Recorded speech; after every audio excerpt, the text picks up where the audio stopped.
we talk so much in education about human capital shortages and crises at the teacher level. Our world is awash in human capital. We just haven't designed schools to like reach out and pull it in.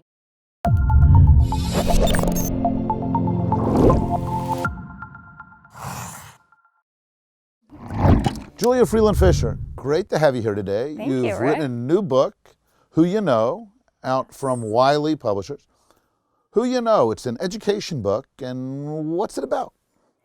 Yeah, well, first, thanks so much for having me. The book is called Who You Know, and the subtitle sort of explains what it's about, which is unlocking innovations that expand students' networks. And we really took a look at, in schools today, what are the emerging innovations that either shore up students' networks of caring adults or expand and diversify students' networks to people they may not otherwise meet. So you say student networks, and I'm immediately thinking of like those networking things where people run around and schmooze, and that's not what you're talking about. Right. I was saying to someone the other day, this is not like mocktail parties in schools. This is really thinking about, if you step back a second and think about maybe how you got to where you are today, networks really contain value. It's what economists or political scientists would call social capital. And students inherit a network. We all inherit a network. And the question we ask is, could schools be organized to add new relationships into students' networks that could help them both explore what they want to do down the line, career-wise, maybe forge new connections into the knowledge economy, and also ensure that they have access to a web of caring adults? So I want to make sure I just understand. So let's keep it simple. So like if we're thinking about like when my boys start school, like when you say their network, like sure, what are individuals who would be in that network? Sure. So right now, they have a network. So families, community, neighbors. When you enter the school building, you have peers, you have teachers, and probably some non-teacher adults in the school, right? And that's a web already. That's an existing network. And what we wanted to ask is, first of all, are schools even measuring these networks? They're not, by and large. And second of all, are there gaps in students' networks that we could design school to better address? So for instance, if a student is growing up in a rural community where there are no neurosurgeons, maybe he has a little bit of interest in becoming a neurosurgeon, but how the heck is he even going to explore that if he can't meet a neurosurgeon? So we're looking at, for example, models that would over video chat bring a neurosurgeon into a classroom to put a student into relationship with someone in that career path. So when we're talking about network, I mean, I guess I'm immediately thinking of like networks are people that like you talk to regularly, but that sounds like that's the way you're talking about it sounds a little different from that. Sure. So I encourage people, and this is a simplistic mental model, but to think of your network as sort of a web with a dense center that gets sort of looser and looser as it goes outwards. And sociologists refer to folks in that kind of inner circle as your strong ties, the folks that you regularly interact with, that you have high rates of trust with, that you're more likely to help out. But we also, as we know, have looser acquaintances. You're like maybe I would call a weak tie in my life. I've met you a couple times, like delighted to know you, but I wouldn't ask to borrow money or have you like look after my dogs. Right. Exactly. So, or both. Or both, exactly. Pay me to look after my own dogs. So, but what's really interesting in the sociology research, and you may have heard this term, is that our weak ties actually contain value as well. Those acquaintances can open new doors for us, can lend us new information. And so when you think about a young person, we certainly want them to have a network of caring adults, but we also need to be thinking about who are their acquaintances that are expanding their horizons and helping them potentially gain access to opportunities they might not otherwise have access to. So how much of this do schools do today? It's a good question. I mean, in some ways we don't know because we don't measure it. In the book, we talk about, sort of in the later chapters, some of the measurement techniques that schools are using. And you may have heard of this study out of Harvard Graduate School of Education called the Post-it study, where inside of schools, administrators have started to put up a roster of students' names and have teachers and other adults in the school put stickers next to the students with whom they feel that they have a strong relationship. And it reveals really interesting things, right? There are kids in schools today who don't have a single strong relationship with an adult in that building, which I think is shocking, but that's not a regular practice in schools. And so that's sort of in-school networks. There's certain measurement techniques, but we're not really using them. More broadly, we're hardly looking at this at all. We're hardly looking at, okay, can we sit down and think about who do you know in your life what sorts of assets do you have that we as a school could tap into, and where are some of these gaps where you may have ambitions and not know anyone who can help you achieve those ambitions? Do we have any guidelines or sense of how many adults you need to have strong ties with as a kid to have a good shot? To thrive, sort of. Yeah. So there's some research out of, there's a group called the Search Institute that has been studying what they call developmental relationships, and they really think of it as a web. So not one, but not 10, if that makes sense. Other research out of America's Promise Alliance, who spent a lot of time, obviously they've looked at graduation rates over the years, but have started to hone in on the fact that caring adults are a key buffer to keep kids in school. And their research shows that you need at least one anchor adult, so one sort of person who's for sure looking out for you, who can then activate a web around you. Does that make sense? Mm-hmm. So you need one especially strong anchor who can then activate a network of 5, 6, 7 caring adults who can help buffer risk. And so are there kinds of schools or communities or kinds of kids where they've got those, or much more likely to have those adults, and places where they're much rarer? Or Say more. So it sounds like there's probably some kids come to school who are much more likely to have these networks in place. Do we know anything about those kids versus other kids? Sure. And then, you mentioned rural schools and the neurosurgeon at the beginning. Yeah. Do we know, is that generally the case with rural versus urban, for instance? Sure. So the phrase I use is that there is slim but troubling data on this, just to be very candid. I don't think we have enough data to make big generalizations, but here's some of the data we have. We know that low-income students whose parents are less educated report far fewer non-family adults in their lives, meaning they have kinship networks, but they're not reporting informal mentors like coaches, teachers, religious leaders in their lives at the same rate as students with more educated parents. So that's one gap we have seen measures around. Another is that 1 in 3 students, according to the mentoring project, the mentoring partnership, grow up without a mentor. So we know that there are gaps there. Another data point is that parents' networks, and this is super intuitive, but we have data to support it, parents' networks are differently networked into the knowledge economy. So more educated parents know twice the number of CEOs, professors, politicians, right? And oof, I'm sorry for them. Exactly. I mean, and I want to emphasize here, we're sort of mixing 2 different advantages that relationships afford you in life, and particularly when you're young. And one is to get by, and one is to get ahead. So you may have heard of the famous Harvard grant study on adult development. It's the longest running study on sort of health and happiness. And what they found was that warm relationships are one of the leading predictors of longevity and happiness in old age. So that's totally separate from whether you get to become a neurosurgeon or work on Wall Street, right? That's about sort of thriving as a human in society. And I think we need to be thinking about, do our students have access to those warm relationships? On the other side of the equation, an estimated 50% of jobs come through personal connections. So when we're talking about labor market outcomes and opportunity, we actually have to not just be thinking about these warm and fuzzy relationships that increase longevity and happiness, but also about who do you have access to that you can tap into when you're looking to enter the labor market, be socially mobile, pursue your passion. So I mean, it's not just that these networks are intuitively matter. I mean, you're arguing there's real reason to believe they actually matter for whether you get into college, where you work. Yeah, absolutely. And I like the phrase we use in the book is that this is an asset in the opportunity equation, right? We talk a lot in ed reform ad nauseum maybe about achievement gaps, right? Like everyone can cite troubling achievement gaps, and we're sort of saying, wait a second, there's also relationship gaps, and those contribute to the overall opportunity equation in America. Okay, Julia, so when we think about this example, teachers sharing information with the school about how well they know kids, it seems like there's at least 2 possible challenges. One, some teachers might be hesitant to admit they know a kid well because maybe the administration's going to look too closely. But the bigger problem might be that teachers don't want to admit that they don't know students.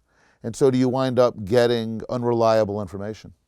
I think it's a good question. I mean, I think it's almost an R&D question in measurement because this is such a rare exercise happening in schools right now. And I also think I talked to a group of teachers in LA Unified about this research a couple months ago, and one raised a really interesting initiative at her school that felt like it could neutralize some of these concerns, which is that if it turned out that there was a student who a teacher was having trouble forming a close relationship with, just sort of the chemistry wasn't there, they would look for other adults in the school who could mentor them. So I think if there's a school-wide culture of not necessarily saying every student and teacher have to have a strong relationship, but saying every student should have an adult who knows them well in the school, I think that's really critical. I think to also neutralize the fear around sort of appearing too close to a student, we really have to have a conversation about the fact that the better teachers know students, the better student outcomes are. And there's actually data to back that up. But that's sort of missing right now in a more clinical assessment of sort of, are you a good instructional coach, as opposed to are you able to forge relationships with students, understand them, and be able to then teach to them more effectively. Yeah.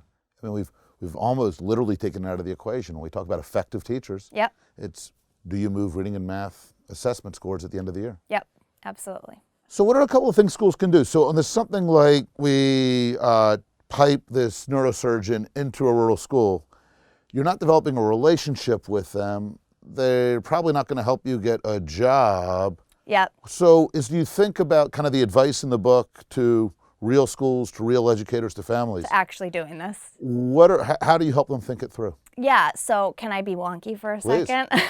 So this is where the theory of disruptive innovation, which is what we study at the organization where I work, the Clayton Christensen Institute, this is where disruptive innovation becomes a really interesting lens to understand. And say a word about disruption for folks who may not know it. So disruption, you hear this term all the time out in Silicon Valley where I grew up, and now there's like millennial entrepreneurs who are all going to disrupt everything, and colloquially people use it to mean just something new and successful. In reality, it means something very specific, which is an innovation that competes on affordability and access as opposed to traditional measures of quality. So Sony's first Walkman couldn't sort of compete at all with RCA's fancy radios and TVs back in the day, but Walkman were super cheap and they were a little bit crummy, but teenagers who started buying them didn't care. And over time, Sony got better and better and disrupted RCA. So that's kind of the process of disruptive innovation. It's a theory of competition. And we take that theory and look at what's happening in the education sector to understand which innovations are affording more access to high quality learning or new learning pathways, and in this case, new relationships, and how do those stand to grow over time. Is that a good description? Yeah, I like that. That's good. So the reason why this is an answer to your initial question of what can schools actually do, because this online neurologist, what have you, lawyer, whoever you're networking a student with online is not an actual relationship. And I'd argue that that's the sort of thing people say when disruptive innovations are afoot. That we look at them and we're like, that's crummy. That's not a real connection. That's not a real relationship. And so we sort of dismiss them. And I think that especially happens when we're looking at schools where conventional wisdom is the stronger the relationship, the better. And what we want to cut through is yes, and weak ties and even brief interactions can really be conduits to new information opportunities, and these technologies could be designed to, over time, nurture stronger and stronger relationships, right? So one attribute I look at in technology tools, and we've been mapping a whole bunch of tools that expand sort of access to networks, one attribute we look at is there a way to re-engage with that person? Can a student reach back out? And that's a sign to me, like maybe they're not even doing it yet, but have we designed these tools with that trajectory of improvement in mind to continuously sort of strengthen or diversify relationships, as the case may be? What does that look like? What's something like that? Yeah, sure. So we looked at a number of online mentoring tools that are emerging. And this, I actually hate the word mentor because it's this capacious term that means everything and therefore nothing. But a lot of these tools are sort of in the guidance, college-going, career advice category, right? So you can log on and talk to a mentor as you're trying to navigate the college application process. And some of those tools would be more like just on-demand advice where you can get accurate information from a chatbot. I'm not interested in those, right? Because a chatbot I can't go back to for advice later. The chatbot can't get to know me necessarily in the way that they could offer me an opportunity.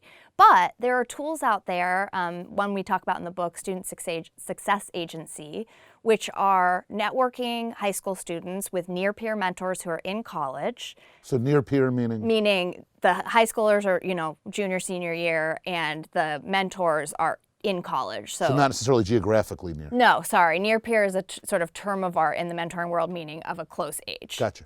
And research shows that students are actually sometimes more likely to trust and form closer bonds with people who they see more like than they can identify with, right? And through Student Success Agency, you literally have an agent who you can go to and ask these questions repeatedly over time. It's fully virtual, but over time you get to know one another. So it's not just a one-off pamphlet of college advice, which has been a little bit of the convention over the past years as we try and help students kind of get through the gauntlet of college applications. It's a relationship on the other side of a virtual platform. And do we know anything about the impact of a program like that? So we're still early days. The impact a lot of the measures are dissatisfying to the existing / old guard of ed reformers because they feel very input-based, right? So Student Success Agency is a great example. There are some statistics that suggest that in high-need schools and large comprehensive schools, students get only 38 minutes a year with a guidance counselor, which I think is like a human rights violation. I think it's insane. Student Success Agency has gotten to 38 minutes a month, right? So we're seeing a switch in dosage. We don't yet have great outcomes data on a lot of these. Tools that have been around for longer, because a lot of the tools we've looked at are really still in startup phase, but there are some that have been around for longer. One called iCouldBe.org is a nonprofit online mentoring organization. And they have some really compelling data. They've been around for 2 decades, showing increases in students' sense of self-efficacy, expanded career ambitions, and then this one I think is fascinating and is a whole other research project, which is the fact that students actually show that they are finding in real life face-to-face mentors as a result of having an online mentor.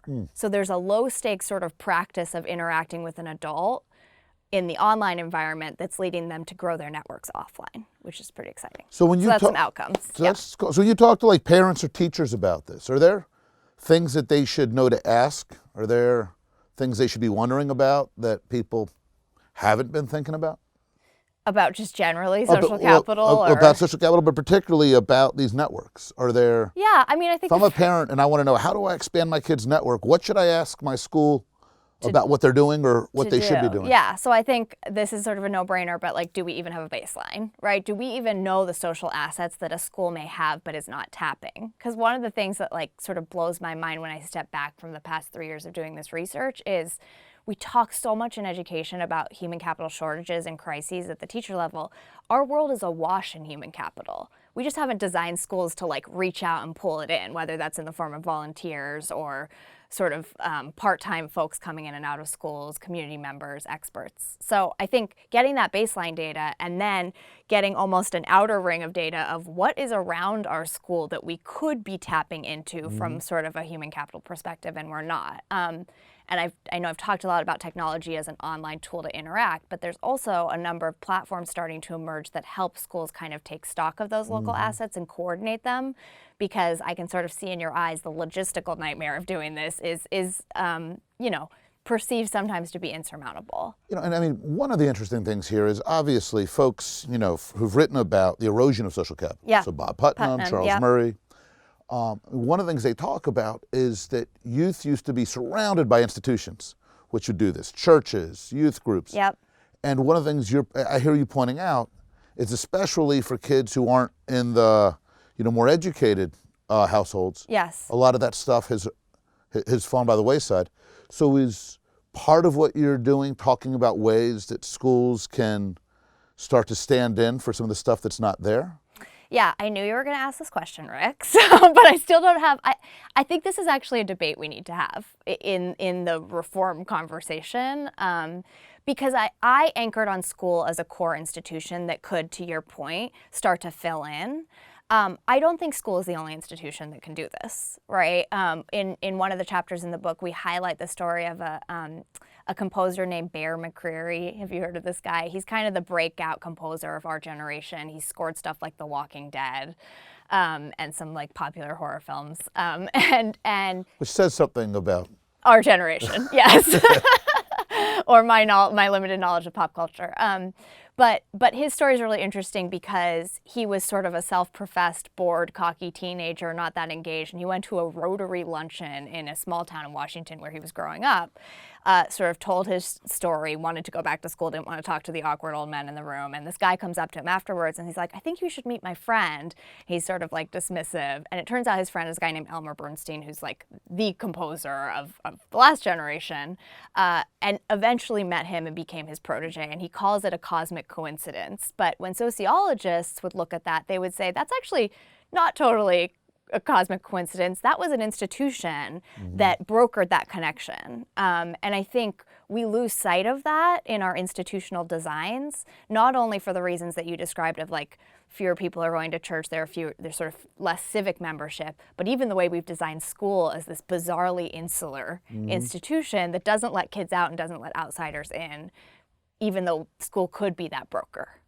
So I've just got to ask about where this sits with a couple of other things that education reform has been about. Yes. And so much as of the last, you know all too well. last 50 years. So when we think about, for instance, there's been such an emphasis on assessment and testing and that kind of data.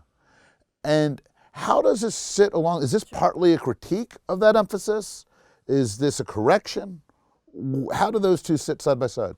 Yeah, it's a really good question. So I want to emphasize, again, I'll go back to the economic terms. This is not saying social capital can replace human capital. Human capital is what you know, what you can do, and the labor market will pay you for.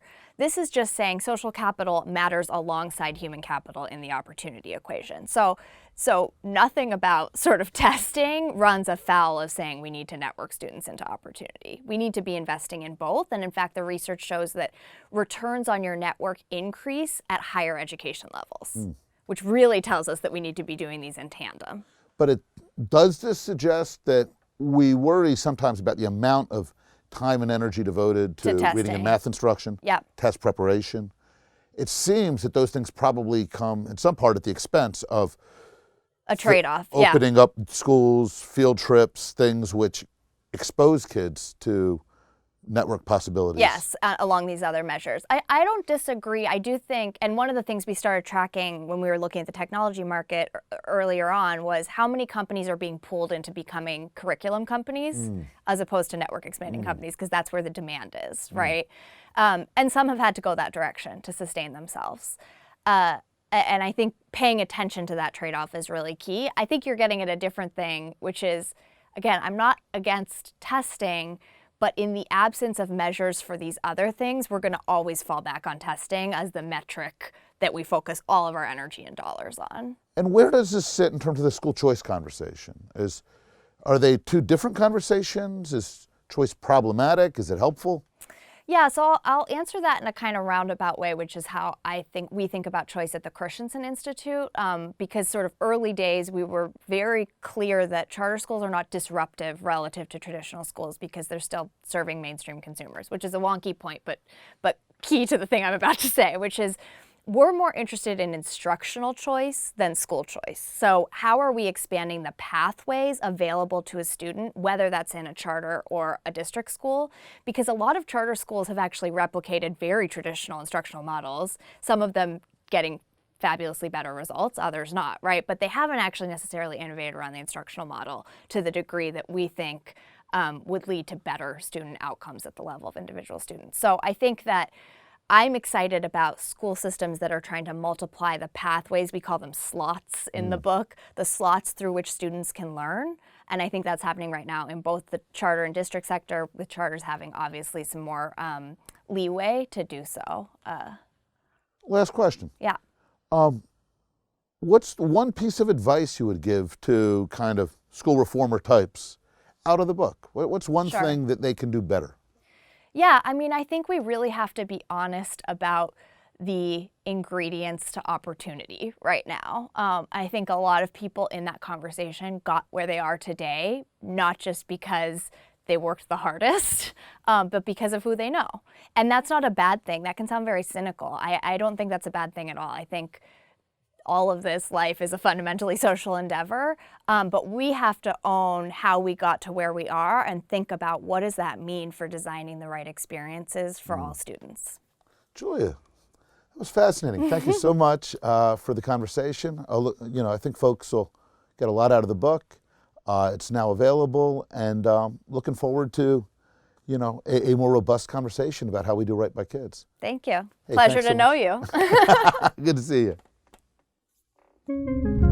Hey everyone, that's the end of our discussion with Julia Freeland Fisher. Thanks for watching. If you enjoyed what you saw, remember to like the video or leave us a comment.